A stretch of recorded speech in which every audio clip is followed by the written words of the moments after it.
Hello, everybody. Today we'll be hearing from William and Alina and Zoe and Matt on their campaigns and promises for student body president and vice president. Hi, I'm Zoe. I'm the class of 26 president right now, and I'm running to be your student body president. Hi, I'm Matt Swenson. I'm a 2026 senator and the Senate Finance Chair, and I'm running to be your student body vice president. What motivated you to run for student assembly leadership, and what makes your ticket the best choice for William and Mary students? Yeah, that's a really good question. I think we ran because of our 3 years of experience in student assembly. So we have a really good idea of what's working and what's not. I think over the course of our 3 years, we've learned a lot about what students need, and I think some of the gaps. Like I've often thought, if I was sitting in those seats, this is what I would do. And I think also it's been really fulfilling to have been working in student assembly. We've been able to get a lot of tangible projects done. Do you want to talk more about those? Yeah, so one of our proudest accomplishments is the Lavender House. We worked for 3 years to get that done for it's special interest housing for queer and trans students, because especially right now with what's going on from the presidential administration nationally, we think that it's very important to stand up for these communities who feel under attack by President Trump. We also worked on like furniture you can see around Sunken Garden. We got that done. We've also Zoe's worked on the period project, working to get menstrual products more accessible and more affordable for students. So we've worked a lot, and especially being receptive and listening to what students want, because we're very good listeners, and it's not just about what we want to see on campus, it's about what students want to see, and we really want to turn what students want to see into tangible results and action. Yeah, it's really fulfilling to be able to get those projects done, and we want to continue doing that if we get elected. How does your platform specifically address the most pressing issues that students face on campus? Yeah, one of the biggest issues I know that students are concerned about right now is what's happening in the world around us. I'll just address it. Like, President Trump has taken a lot of actions that have really hurt students, and at other universities, starting to affect what's happening at our university as well. And that's definitely the pressing issue. If we are elected, we will protect diversity initiatives at William & Mary. We will support LGBTQ+ students. We will make sure that students with special immigration statuses and their related communities are protected as well. And we'll make sure to not only advocate to admin on behalf of those students and working with those students to advocate for them and to help them advocate for themselves as well, but we'll also tell you guys that we're advocating for them, whether it's through email or going to President's Council or going to student orgs. We want to make sure that we're communicating the work we're doing as well, so that you guys can learn about what we're doing and then give us feedback again. And we also have a lot of experience with how student orgs get resources from student assembly. We've both worked on the finance end of student assembly, and we hear the frustration that student orgs have, and student orgs are a very important part of campus life. So we really want to help improve the relationship between student assembly and student orgs through helping explain the finance guidelines and making them so students are getting the money that they need in a way that's not frustrating, because so many times students come to student assembly and are like, why did this get denied? And we need to do a better job of explaining that, and also giving students more chances to submit budgets that are going to get the money at the end, because at the end of the day, that's what student assembly is here for, and that's what we need to do a better job of gaining the trust of student orgs. I know Matt already outlined a lot of your initiatives that you've done over the years, but are there any more that you would be trying to advance further, or any new initiatives that you have on the line? Yeah, I think I'll just take a moment to talk more about the period project. That's definitely something that we have. I've led the period project for the last year, and we've definitely made progress, but there's a lot more progress to be made. Something that we're having conversations right now is with administrators, such as facilities and business affairs. And, it takes a lot of persistence, I think, sometimes with administrators. So that's definitely something that we're going to continue to do, is to be persistent, because we know that we know the qualms that students have with admin. And we are also having, I think, some of those same issues. but we will work through them and continue working on projects like the period project because they're important, and we'll be persistent in that. I think something else that I want to talk about too is doing a sexual violence prevention week at the beginning of September or October. So that period of time is called the red zone, and that's when over half or around half of assaults happen on campuses because it's at the beginning of the year, before Thanksgiving break. So that's definitely something that we're going to focus on. Sexual violence prevention, something that I'm really passionate about on a personal level. That's something that we would definitely bring as well. Yeah, we've also worked a lot recently with the Student Athlete Advisory Committee. We want to work to build more school spirit and community, because I think there's a huge divide between the student athlete community and the rest of the school. So we've been working to host an event with them that's forthcoming, and we want to do more collaborations with SAC and also other orgs and groups to kind of boost school community. We've also been working on immigration-related initiatives. We had WMT Swap last Saturday, which was both a sustainability kind of thrifting event, but also the proceeds from student assemblies end are going to the Young Center for... Yeah, the proceeds are going to the Young Center for Immigrant Children, and we actually were able to, working with WMT Swap, raise $500 that we're donating to the Young Center for Immigrant Children. So it's tangible work like that we continue doing in the future. Yeah. In your campaign, you emphasize affordability concerns. How do you plan to work with the administration to reduce student costs or expand the financial aid options? Yeah, I think I'll hand it to Matt, who's been working with limited income students and first-gen students. Yeah, as a first-gen student myself, I really hear those concerns. As an out-of-state student too, it's very costly, and I think a lot of the funding that the school is doing, I think we need to, one, emphasize that when the school is allocating funding, it needs to be resources that go directly to students, and that's why a part of our campaign is kind of working with administration to push some of the burden of essential services like STI testing onto the administration instead of student assembly, who's kind of stepping in as we need to be, but I don't think that should not be our responsibility to make sure that's happening, because it's an essential service that the school needs to be providing. And also just making clear that especially as the school is talking about how do we make ourselves more prominent nationally, I think a good way to do that is to talk about how can we make it more affordable and accessible to all kinds of students across the country, because William & Mary is a very prestigious university, and it can feel, as a first-gen student myself, it can feel very isolating when not other people around you understand the experiences of, oh, I don't have so much money, it's actually hard to pay for this. And also just not just being a first-gen or limited income student, being kind of like in the middle bracket, it's very hard to think about affording school. And our Chief of Staff, Esma, we've been working on a financial literacy event to help students understand debt going out of college and how to best handle that, because it's very stress-inducing for students, so we want to make sure that students understand the resources and how we can help them in any way. So to recap, it's a conversation that we've already been having and already have done things on, and it's a conversation that we would continue having if elected. Given the recent closure of UVA's Office of DEI, how will you and your administration actively support diversity, equity, and inclusion on William & Mary's campus, especially with the external pressures and a potential funding cuts in the future?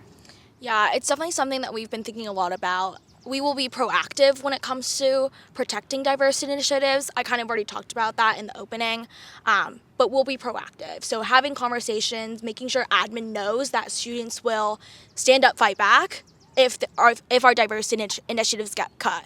And I think we are also ready to lead student organizing if our diversity programs get cut. We actually had a conversation with AJ, who is the one of the admin for WMSHUR and a former student body president, about how we can best organize. And we want to stand on principle, and we want to help students organize. So we would definitely do that either through a resolution or another means.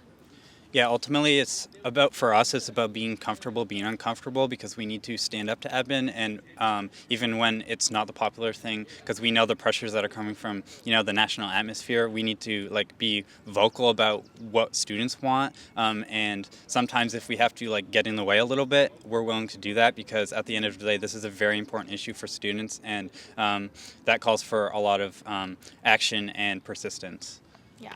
And we want to know that you guys were doing this advocacy as well, because if you don't know about it, then students are still left in the dark. Moving on to student life, your campaign talks a lot about promoting other organizations' events, but you mentioned wanting to sponsor more of your own school-wide events. Can you provide some examples or what your events might be going to accomplish in different parts of your campus life? Yeah. I think a great example is the collaboration with WMT Swap last Friday. It's those types of events that we can have with student organizations and coming together with student orgs to host bigger events. It was super successful. We had amazing turnout. We raised a lot of money. So that's like kind of the example that we would do going forward. Yeah, and we also want to just have events that appeal to everyone. We worked on an ice cream event last year as the class of 26, and it was very popular. We had the long line of students, and for us it was fun to just scoop ice cream.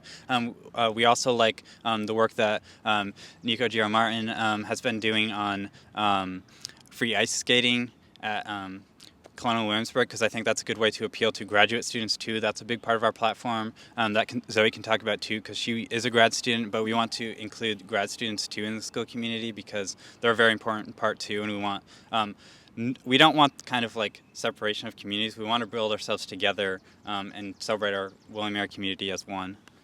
Yeah, Fall Frenzy is another example of a great event of a great school-wide event that we're doing right now. We're also working with SAC right now, the Student Athletic Advisory Council, to host a field day event in early April. So we would just be doing more of that and doing that with the power of our undersecretaries as well, since right now it's the two of us reaching out to people and working with other senators and undersecretaries. But if we were able to be student body president and vice president, we would have more resources to amplify the work that we're already doing and do even more. Your opponent's platform discusses increased funding and promotion of the arts on campus. Do you have plans regarding the arts on campus, and what would your administration's policy be concerning arts events, courses, and funding? Yeah, absolutely. That's something that we've gotten actually a lot of feedback on. Something that we know that a lot of art-related student organizations are focused on is that we know that you guys can't access or reserve rooms in PBK and the music hall, which you guys should be able to, because those are some of the new buildings that we've been able to build, and if it's not for students, then who is it for? So that's definitely something that we would advocate for. Something else that we're focused on as well is, like we talked about earlier, reforming the OBAC process, which would really benefit arts organizations, and we also will go to them as well to make sure that they know about this process.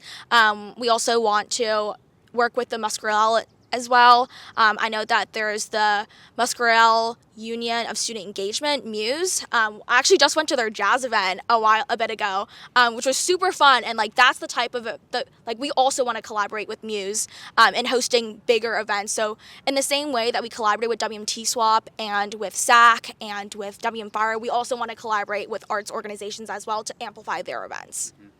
Yeah, and just to make our values clear too, I know personally I very much believe in a liberal arts education, and I think our school needs to make sure that it's giving resources to different kinds of learning and research and performing and all those sorts of things, because I think we see a lot of money goes to certain parts of campus, and I want to make sure that that those resources are allocated equitably, so no matter what kind of interest a student has, they're able to flourish and thrive and really pursue their interests.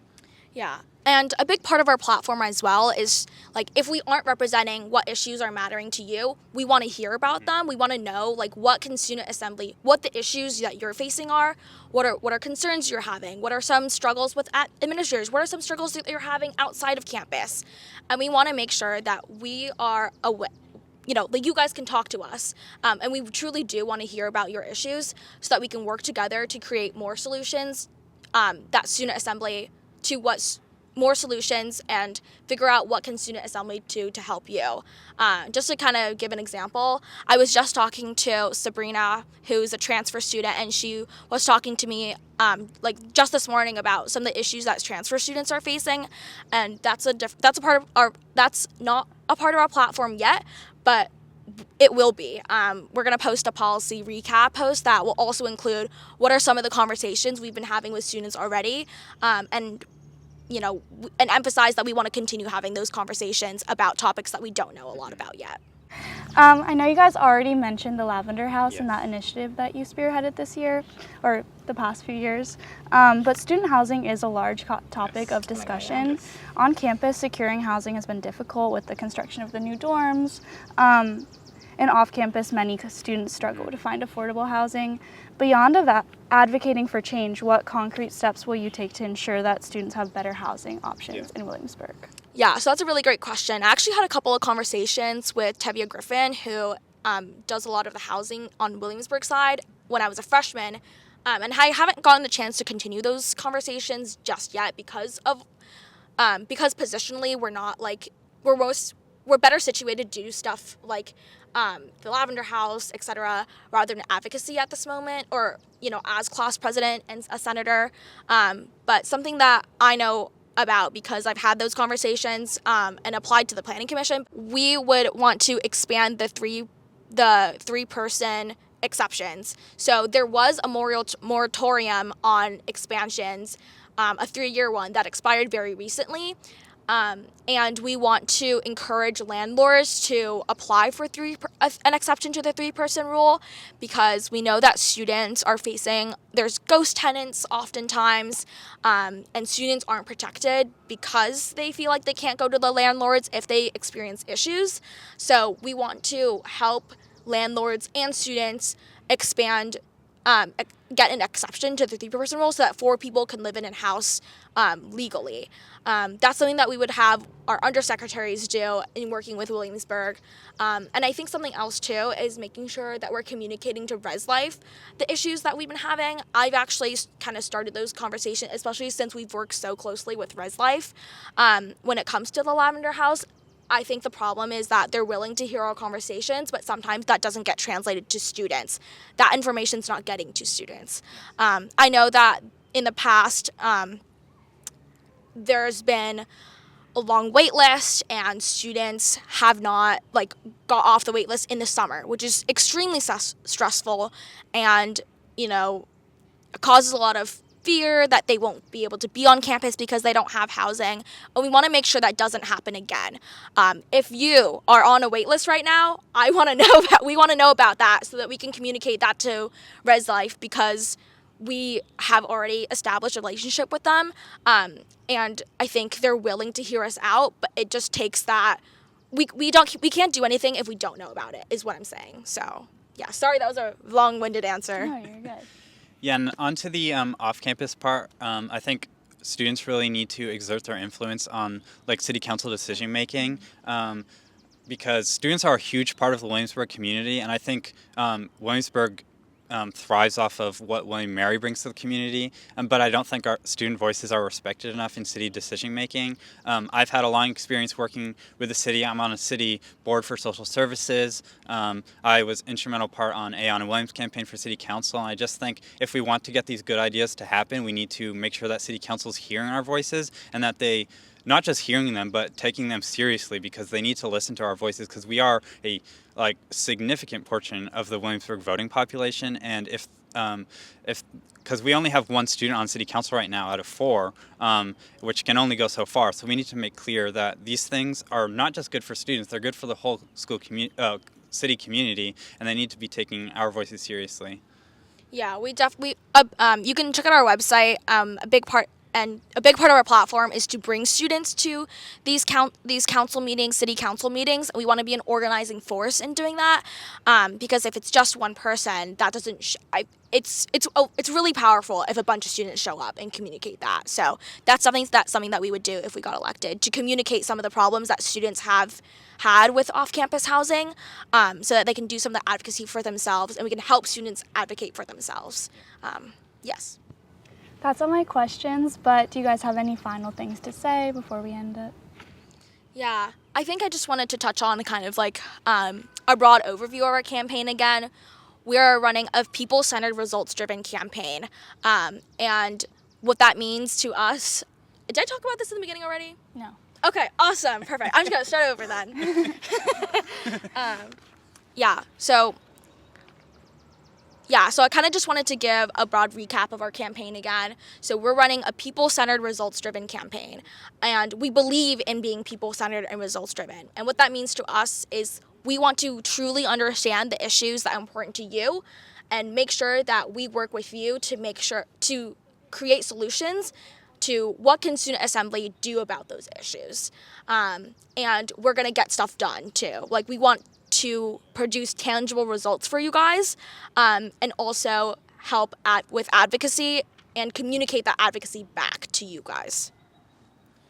Yeah, we just want to bring genuine leadership because we hope we come off as caring a lot about these issues because we genuinely in our hearts do. We want to see students successful here. So we're just working really, really hard to listen to students and turn ideas into action and actually see meaningful change for students because we know there's a lot of every student body campaign is like, we want to do this, this, and this.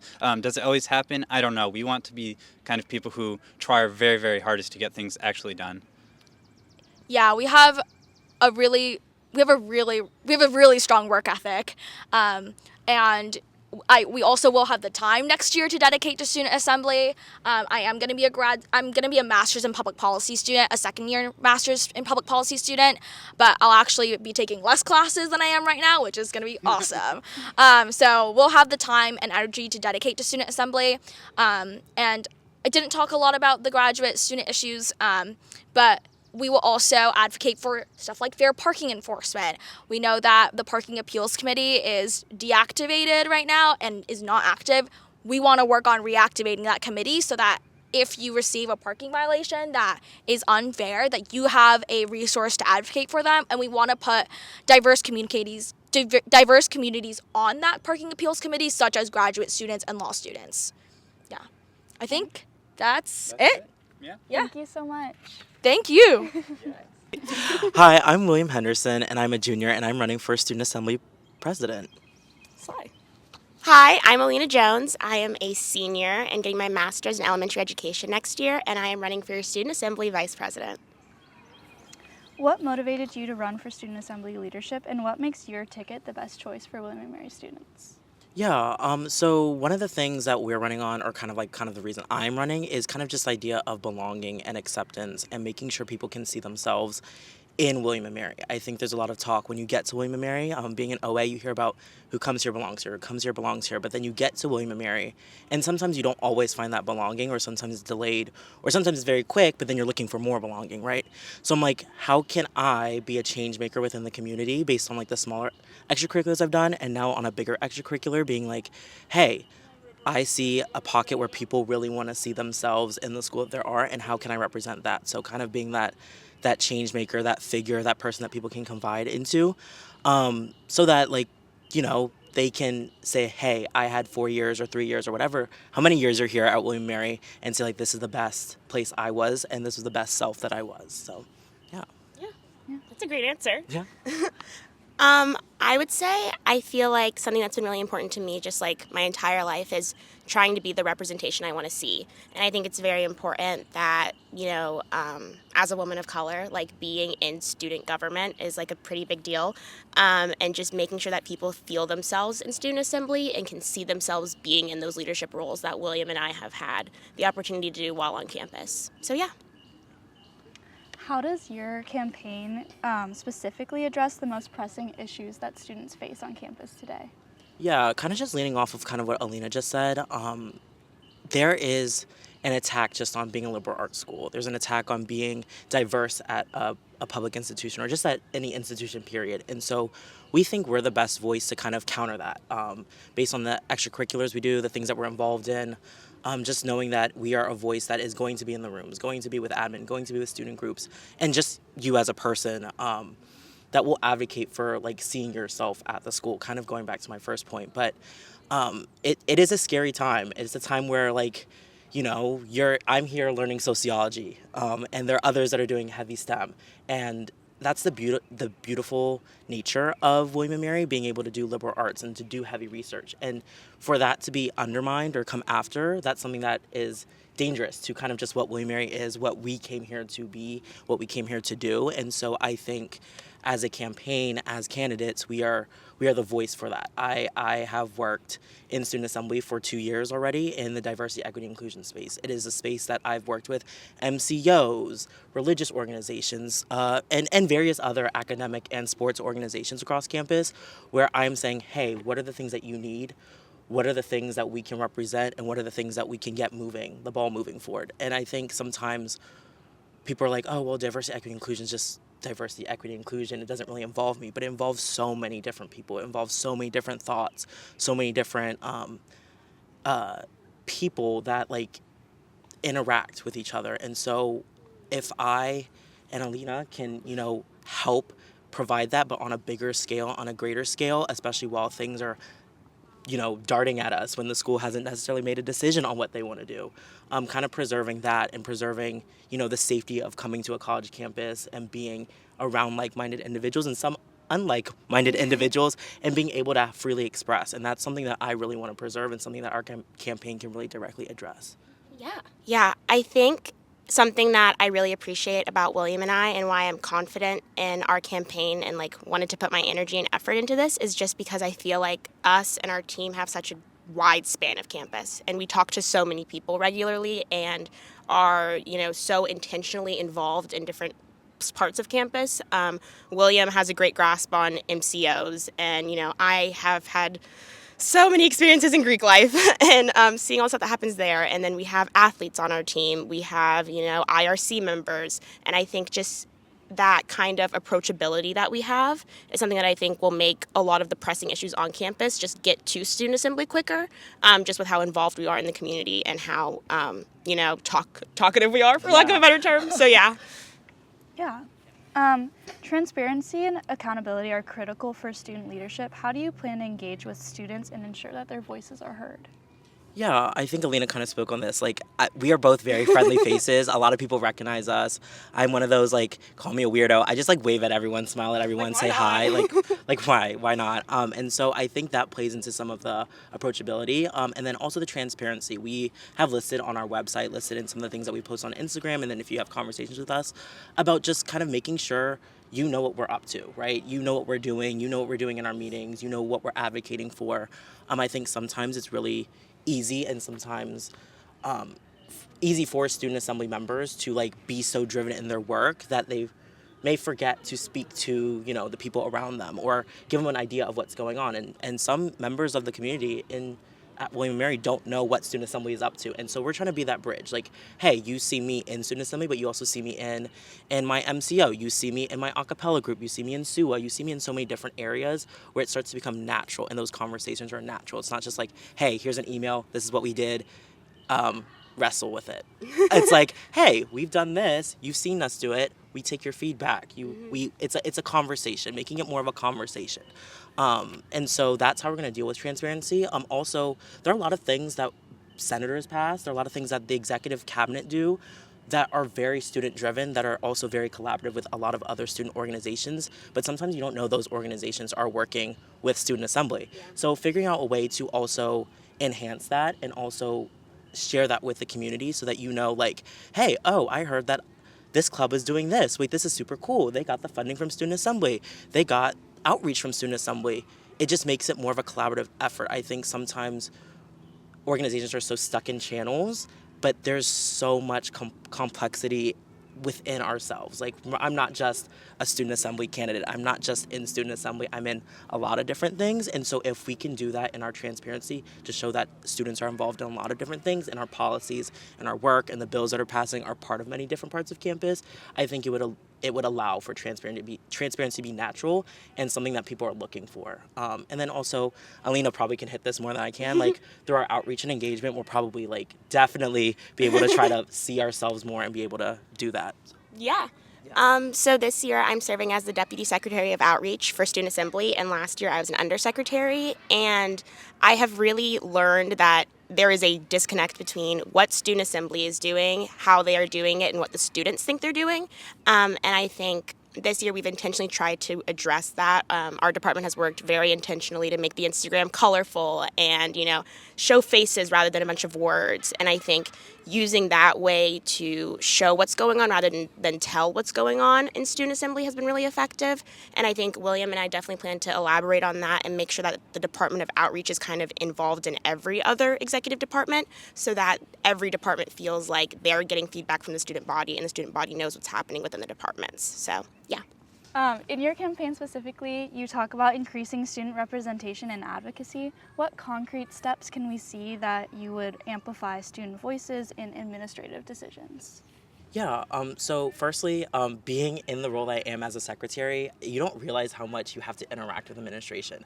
And being new to campus as a freshman, I didn't realize how much that was going to be. So I came to William & Mary and I was like, hey, I want to make an impact, don't know where. So I didn't really do anything my freshman year. I laid back, did like a little bit of community council, and ended up being a president's aide. So I got a little of an idea of how administration functions at the higher level, but then also understanding like what's going on campus, like enjoying my freshman year. And then I got to action sophomore, junior year, and hopefully senior year. And so just in that, I realized that in order to get things done, there's a few things. One, making sure you have sound data. Like the data that we collect, the data that we show, the responses that we can give to administration really actually make an impact. That's the first way, I think, in order to get things moving. I think if you look at our campaign team, the people who are supporting us, you can see that it's a diverse array of people. Alina alluded to that earlier. And it's really just showing the reach that we want to encompass in being president and vice president. I think there are so many diverse perspectives, and I am not I'm not the be all. And so if I can get people in on the executive team that are athletes, that are in MCOs, that are in academic clubs or in religious organizations, and they all come from different areas of the country, different areas of the world, international students, people that are different from me, I feel like our policies and things that I bring to the attention of administration will be stronger. So making sure in our review of cabinet members that is being done, and then also speaking to senators. I know they also have very specific needs and wants and things that they want to see go into action. And so how can we collaborate and do that? So to answer the question, making sure we have the diverse array of people that you see in our campaign also represented in the cabinet and the things that we are doing. Focus groups, we thought it would be interesting because they're things like CCL and I that are not technically cabinet, but they are organized groups of people that are doing things on behalf of student assembly, on behalf of the school, and on behalf of student thought. Doing things more like that. And then also just making sure that people are seeing themselves in this institution. Yeah. That was good. You ate. I would say in terms of how we want to work with administration, I think William and I, something that gives me confidence is we both work for the school, either directly or indirectly. I work for the William & Mary Foundation and William & Mary University Advancements, and I've gotten a lot of great experiences with donor relations and figuring out, when you're in a room, how do you convince someone to understand what you're saying? And I think William and I know how to do that at this point and have had practice doing it and have a proven track record of being able to do it. And we're excited to bring those talents to student assembly and to advocate for the student body in that way with administration. So yeah. Given the recent closure of UVA's Office for DEI, how will you and your administration actively support diversity, equity, and inclusion in William & Mary, especially with the face of external pressures and funding cuts? Yeah, I think first and foremost, you will see also like in everything that we've put out in our platform and the policy that we want to enact has all been centered around diversity, equity, inclusion, especially the inclusion part. We just really feel like we can't do our jobs well, and we are not doing our jobs well unless everyone is included, right? And in that, there's a specific part in our diversity, equity, inclusion platform that speaks about rekindling ties with the Center for Student Diversity. Many people may not know, but the CSD and Student Assembly hadn't necessarily collaborated a lot in the past, and in my time as secretary, I've reignited that relationship. And so it's been going very well, and it's also not just with my department. It's with outreach. It's with student life, student experience, and other facets of Student Assembly. And I think building that relationship also allows me a bit more intel about like what's going on. And I sit on other boards like the Arts and Sciences Diversity Equity Inclusion Board.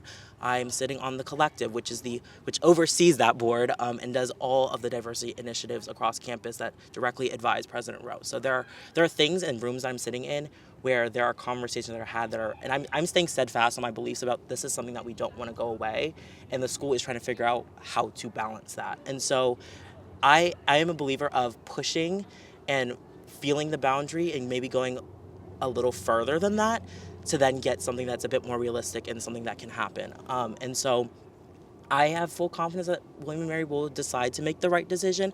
I can't really know that until that decision does come up, but I think it is scary and is something that I am worried for as a man of color, as someone that has like an immigrant mother and like things of that nature. Like it is in my personal life, it is scary, but then also in academics, like the things I study psychology and sociology. It is only about diversity, equity, inclusion, and people, right? So it's like how do we figure that out?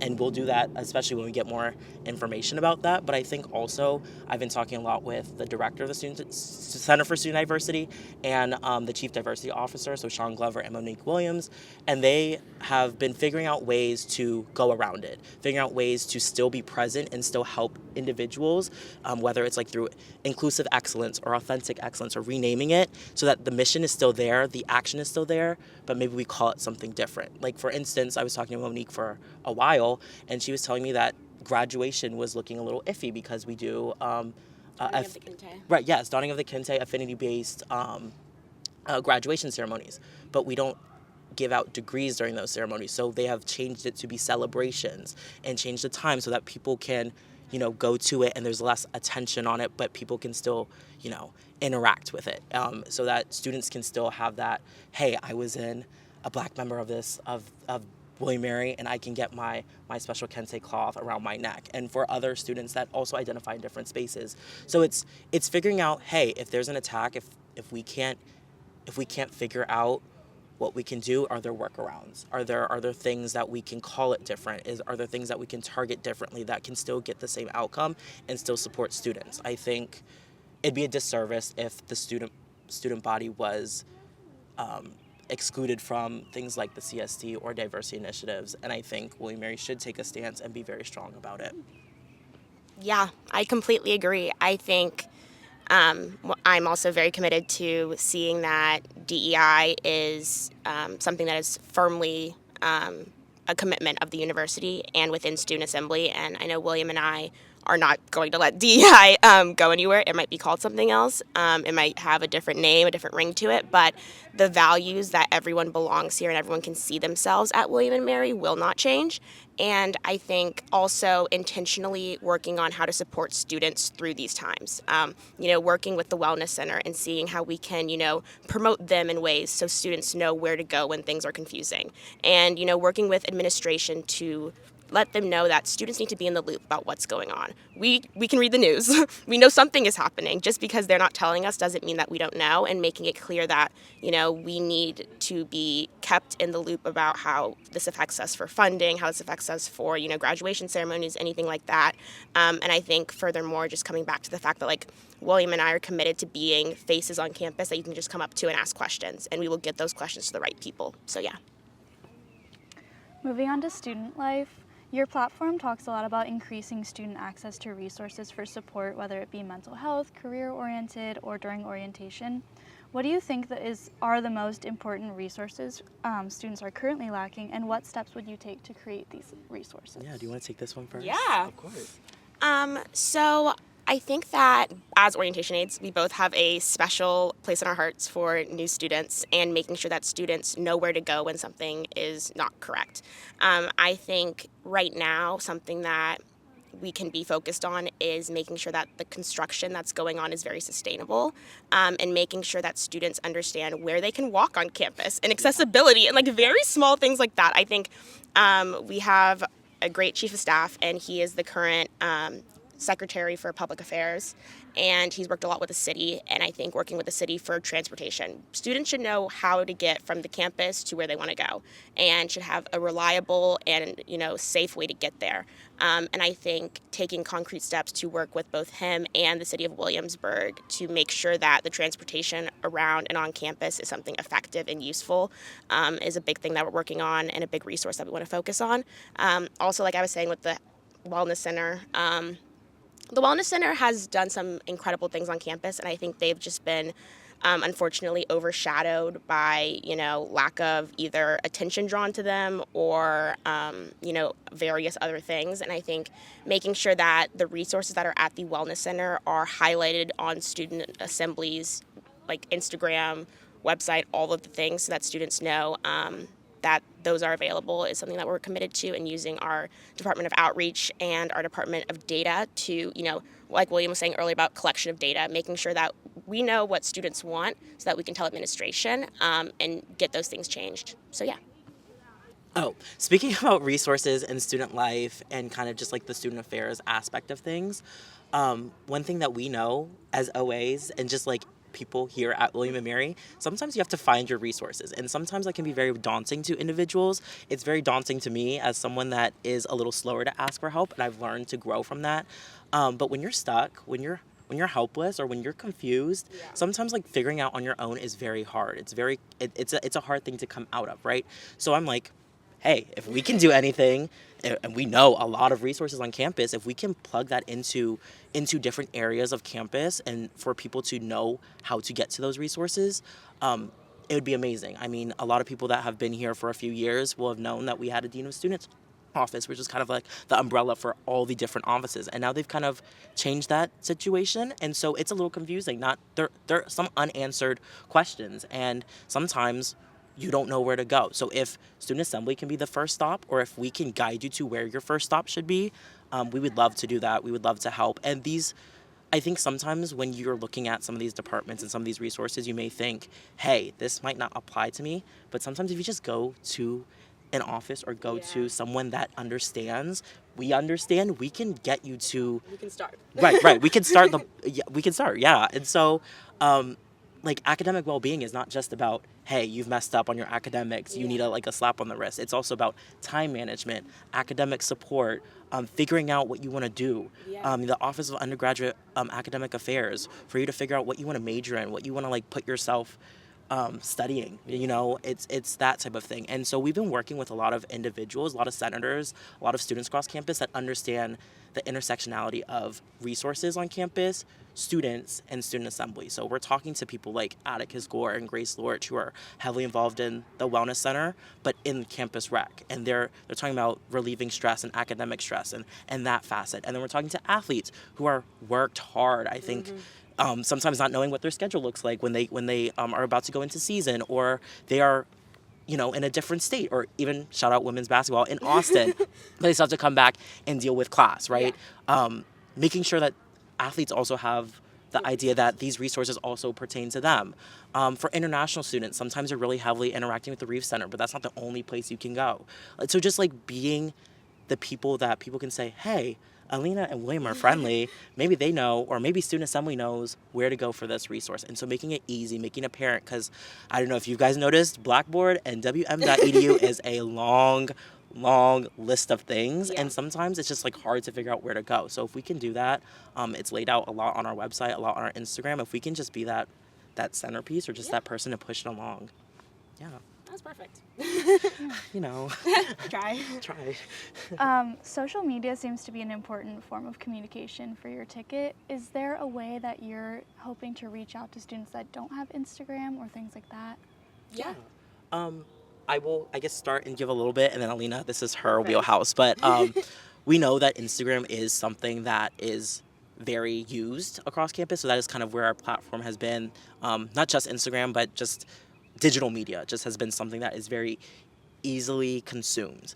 Now, in the current state that we are in the U.S., in the world, being college students, sometimes that is a scary place to be on. There are a lot of things on Instagram, on Twitter, on other channels that are sometimes hard to digest, and sometimes you just want to put that aside. Sometimes it's distracting. So, I doom scroll. So like I get it. And so there are things like such as posters and physical cards and just word of mouth, town halls, things of that nature where you can connect and find us without having to be electronically plugged in. And so we have realized that Student Assembly has been a little bit behind on making sure students that engage online are connected to Student Assembly, but we also realize that that's not the way that people always want to interact. And I think the approachability aspect, the empowerment aspect means that there's also face-to-face communication, and that's something that we're striving to do and something that we think we can really show. I mean, I can chat to a wall, so I feel like I can probably start up a conversation and have conversations flow out of that with other groups. So there's that factor as well. But Yeah, that was, once again, great answer. I would say that we've definitely understood the importance of, social media. We also, it's just fun. I think it's a fun way to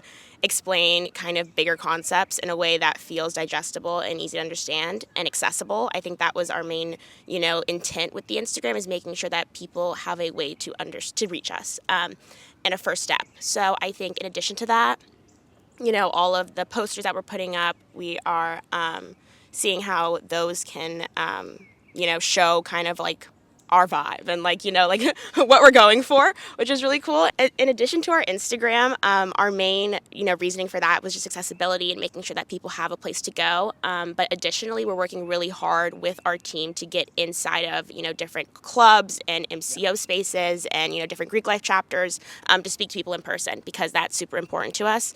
And I think also just making sure that, once again, we're on campus and we're accessible and we're friendly, and that people don't have to hunt to find us, that we're just around. So, yeah. yeah, we also chill out on Sadler Terrace. literally. I bum out on Sunken. If you came up to me and said, "Hey," I'd be like, "What's up?" No, literally, I'm ready to yap. Yeah, I can talk, and it doesn't have to be about Student Assembly. No. Tell me about what's your favorite color? What are you up to? Literally. What do you do on the weekend?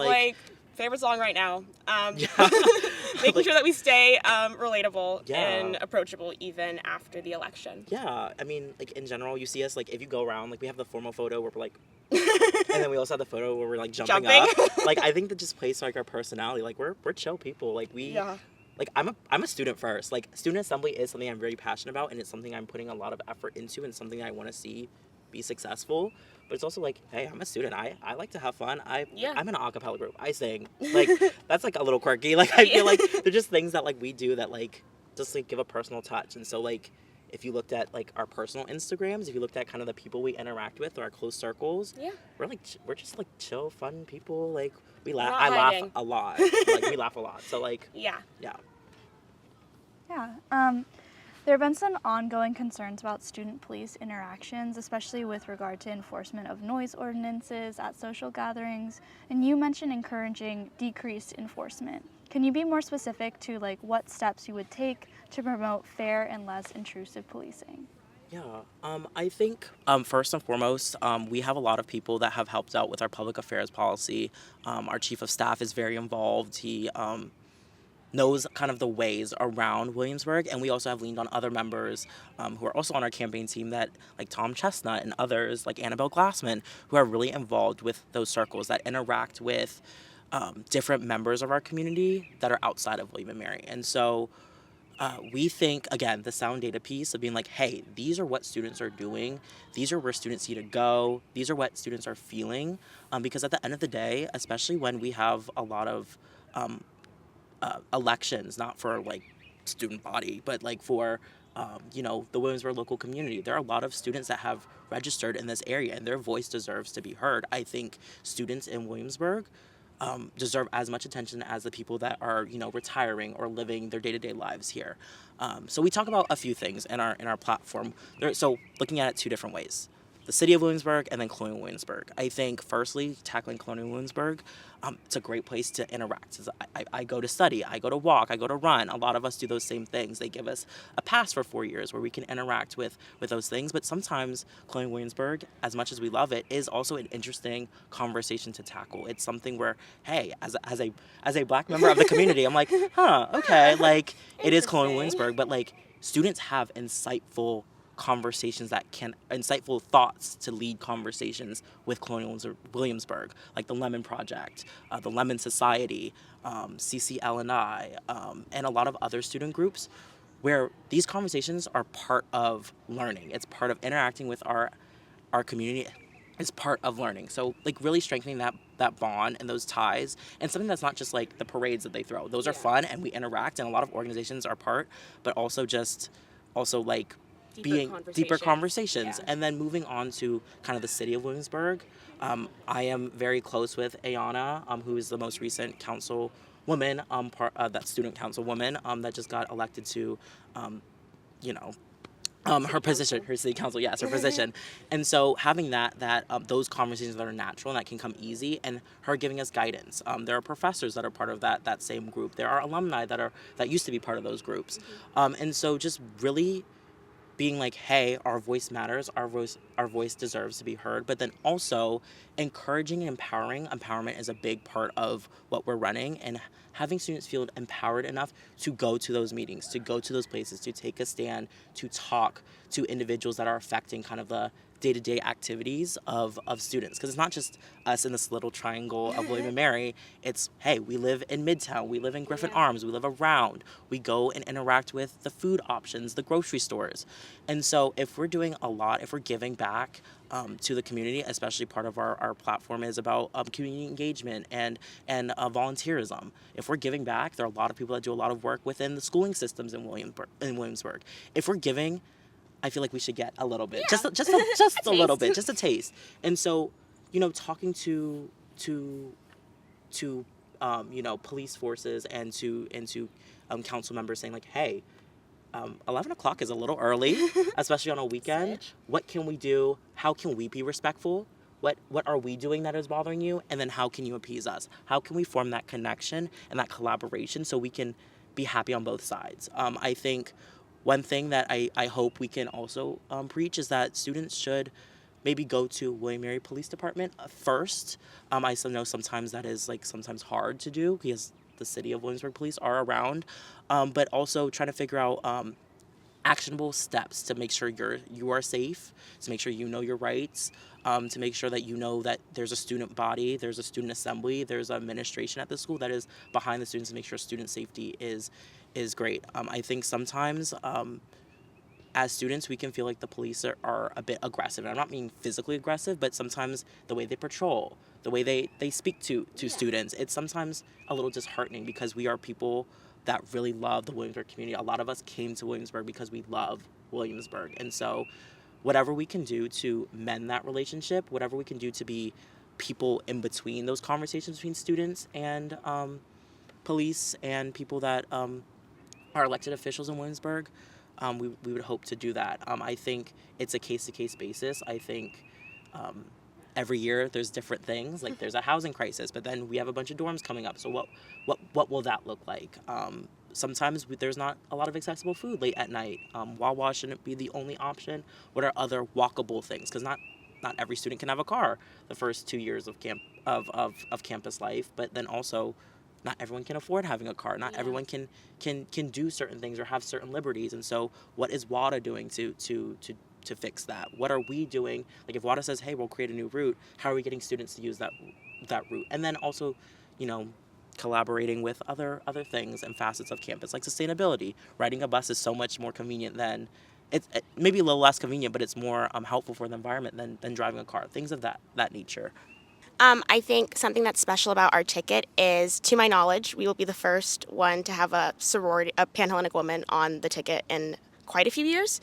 And I think that the Panhellenic community has become, it's consistently growing. We're having more P&Ms interested every recruitment cycle, and it's so exciting for that community to grow. And I think as it grows, having, someone who understands that space very intimately, I guess, to advocate for it and advocate it for an honest and reasonable way. I think that, making sure that the conversations that we're having are honest and open with the Williamsburg Police Department will be like the first big step to making sure that we're able to make sure that students feel safe on and around campus. So, yeah. Final question. Your platform calls attention to policy changes in higher education that directly affect students, for example, the Dear Colleague letter. What does working closely with administration look like for your campaign, and how much confidence do you have that they integrate student feedback into these major decisions going forward? Yeah, in the spaces I am outside of student assembly as well, I'm in contact with the president of the university, the vice presidents of the university, directors of different programs, deans of different departments and schools. I will say having that relationship and a working relationship, especially most of them knowing that I will not agree with a lot of the things that they are throwing in our faces, Yeah. throwing in my face, and standing firm on kind of like, hey, this is what I believe, this is what students want, this is what we believe. And also, like, it's a conversation, it's a debate, and sometimes it takes a lot of convincing, and I have done it, right? I feel like my track record has spoken to that, but sometimes there are things that I really want and that we really push for, and it doesn't work. But I will say, having already built that relationship, having individuals in high leadership at the university understand that we are hard workers, that we are involved leaders, that we reach an array of campus or different arrays of campus, is something that is powerful. I think when you are in those spaces and you know how to navigate them, you know how to bring up things and you know how to push an agenda. And I've sat in offices and people that kind of control my future and been like, hey, this is not working. This is not okay. I've spoken to Dean Rate. I've spoken to President Rowe being like, hey, the situation with faculty is not great. There are faculty that are disregarding accessibility concerns or disregarding SAS accommodations. There are not faculty in my department that look like me, and that's a big concern. We want to learn from diverse perspectives. We want to interact with diverse perspectives, and so one thing about me is that, hey, I'm gonna take it at face value. If you're gonna say, hey, everyone belongs here, hey, we do this great research, we're bridging research and liberal arts, we're creating new schools, we're creating new dorms, we're giving you the best facilities. Okay, these are all great things, but are students happy? Are students' needs met? Because there is the performative action, and then there's actual Yeah, we need to see it happen. action, We right? need to see it happen. And so one thing about me is, hey, I will stick it to someone. I will say, hey, I'm not letting up on this until we find some way, somehow, for this to happen. And so I gave the example of faculty, diverse faculty, hiring new faculty, paying faculty in a way that is representative of the work they do, and then also highlighting students. Like you're using students as a way to promote the school will also listen to what they have to say. Because most times, students just want to have a conversation. They just want to be heard. They want to have a foot at the table. And if we can do that, if I can put people, because I can't speak to every person in charge. We can't speak to every person in charge. But if there is like a person like you or a person that's watching this video that says, hey, I'm upset about this. I have actionable steps. I have data. We want to hear your ideas. We want to hear ideas. And hey, we'll put you in front of those people. Yeah. Because one thing about, like, yes, these are people that are our bosses. These are people that oversee our departments. These are people that kind of control what we do on campus. But they are as equal as making sure students are feeling safe. And safety is a lot of the things, like not just feeling physically safe, but also feeling safe to express yourself, freely speak across campus, protest, have civil discourse, be able to have these conversations in classrooms. So if students aren't feeling supported, how's output going to be strong? How's the school going to look good? So I think it's a working relationship, and we understand that to a T, especially being in the advancement circles. We know that very strongly. We know, and it's also like sometimes it's like students want this and alumni want it equally. Yeah. So if it's like, hey, every student and people that have graduated want this, Putting the teams together. yeah, putting the teams together. There are also faculty that are on our side. There's the faculty assembly. There are people that are like, hey, we've had things happen nationally where have changed admissions processes. There are things that have happened where it changes the way we're able to interact with certain departments, like the Title IX office. But that doesn't mean we stop the conversation. Yeah. That doesn't mean we're stuck. That means we find out ways to make it better, find out ways to do it better, and find out ways to make sure students feel like their voice is better. So The Dear Colleague letter is something that's like definitely on the top of my mind, top of William's mind, making sure that when we're in the room with administration that the letter is being addressed and that we get a resolution to this, making sure that students know what's happening and why. And like we talked about earlier, finding creative ways to work around the roadblocks that are being put in the way. I think furthermore, it's just there's such radical change in small things. And I think seeing 2 Black people lead the second oldest school in the country is such a remarkable thing that was beyond the wildest dreams of many people. And I think in the small things of, showing up to your class that is about diversity, equity, inclusion, even though, it's being attacked right now, still talking about gender inequity and talking about politics and the small things that we can do to, make sure we're staying educated and we're staying aware, I think is very impactful and empowering and something that we want to make sure students have access to and understand the importance of. Yeah. Do you guys have any final remarks about your campaign or anything like that? I feel like we've laid a lot out there. I think we have a lot of things that will be coming out on our Instagram, things that are on our website that we would hope you really engage with. We've taken a lot of time with our team to really cater to what we think are the best next actionable steps for William & Mary, for us students. I think you can really tell that we are fun people. We are people that like to interact. We're people that like to engage in many different ways, many shapes, many different forms. And it's just cool to see that we've had this opportunity to even run, and we would love for everyone to support us in voting, vote. But it's been really great to see the buy-in that we've seen already from a lot of campus individuals, a lot of campus partners, and we just really want to make sure that you see yourselves in us. And so hopefully we can represent some part of you that you feel assured enough that we are the ones to lead you through the next year or so. Alina, do you have anything? No, that was awesome. Thank you guys so much. Thank you. Awesome. Student Assembly elections will take place this Thursday, March 27th, and each student can vote for student body president and vice president, a class president and vice president, and 4 senators. But for now, this has been Lila Reedy, news editor for Flat Hat Online.